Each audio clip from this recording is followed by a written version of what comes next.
عیسائی حضرت عیسیٰ علیہ السلام کو کہتے تھے کہ یہ اللہ کے بیٹے ہیں. اسی طریقے سے یہود عزیر علیہ السلام کو کہتے تھے کہ یہ اللہ کے بیٹے ہیں. مشرکین فرشتوں کو کہتے تھے کہ یہ اللہ کی بیٹیاں ہیں. جب تم یہ کہتے ہو کہ میں حق پر ہوں، ہم حق پر ہیں، تو اللہ تبارک و تعالیٰ کا بیٹا تم نے کیسے بنا لیا؟ سب چیزوں سے اللہ تبارک و تعالیٰ کیا ہے؟ پاک ہے. اب آگے اس کے مخالف دیکھیے مسلمان کا عقیدہ یہ ہے کہ اللہ تبارک و تعالیٰ ایک قل اللہ احد اللہ الصمد لم یلد ولم یولد. نہ اس نے کسی کو جنا ہے نہ وہ جنا گیا ہے. یہ عقیدہ ہمارا ہے، یہ مسلمانوں کا ہے، لہذا ہم حق پر ہیں. بل لہ ما فی السماوات والارض. بیٹے کی خواہش انسان کو اس وقت ہوتی ہے جبکہ اس کو لگتا ہے کہ بھائی میری زندگی اتنی ہے، میں بوڑھا ہو جاؤں گا، یہ میری ملکیت ہے، تو میرے مرنے کے بعد اس کا وارث کون بنے گا؟ بہت سارے اعتراضات اس کے دماغ میں اور بہت ساری خواہشیں اس کے دماغ میں گھومتی رہتی ہیں. لہذا وہ سوچتا ہے کہ کوئی میرا وارث کوئی نہ کوئی ہونا چاہیے. اسی طریقے سے میں بوڑھا ہو جاؤں گا تو میرا سہارا کون بنے گا؟ مجھ کو کون دیکھے گا؟ یہ سارے خیالات ایک انسان کے دل و دماغ کے اندر گھومتے رہتے ہیں. اس وجہ سے وہ بیٹے کی خواہش بھی رکھتا ہے. لیکن اس کے بالمقابل اللہ تبارک و تعالی نہ کسی وقت میں ہے نہ کسی زمانے میں ہے. وہ زمان اور مکان ہر چیز سے پاک ہے، اور نہ اسی طریقے سے اس کو بیٹے کی حاجت ہے، نہ اس کو نیند آتی ہے، نہ اونگ آتی ہے، نہ وہ بوڑھا ہوگا. یہ ساری صفات جو ہے یہ انسانوں کے اندر پائی جاتی ہیں، اللہ تبارک و تعالیٰ کے اندر پائی نہیں جاتی. لہذا جب اللہ تبارک و تعالیٰ کے اندر یہ ساری صفات نہیں پائی جاتی تو اللہ تبارک و تعالیٰ کو کسی کی بھی حاجت نہیں ہو سکتی. اسی طریقے سے کل اور جز کے طور پر بھی اس کو سمجھا جاتا ہے ایک منطقی اعتبار سے کہ اگر اللہ تبارک و تعالیٰ کا بیٹا مانا جائے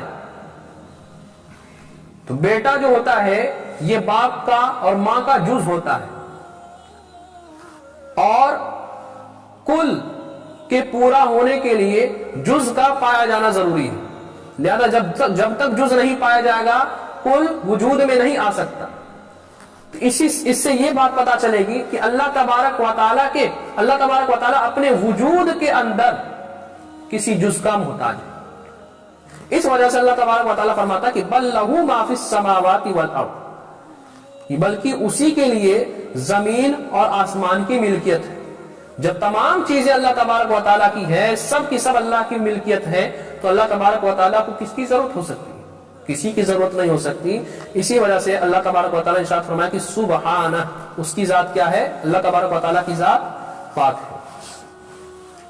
کل لہ قانتون.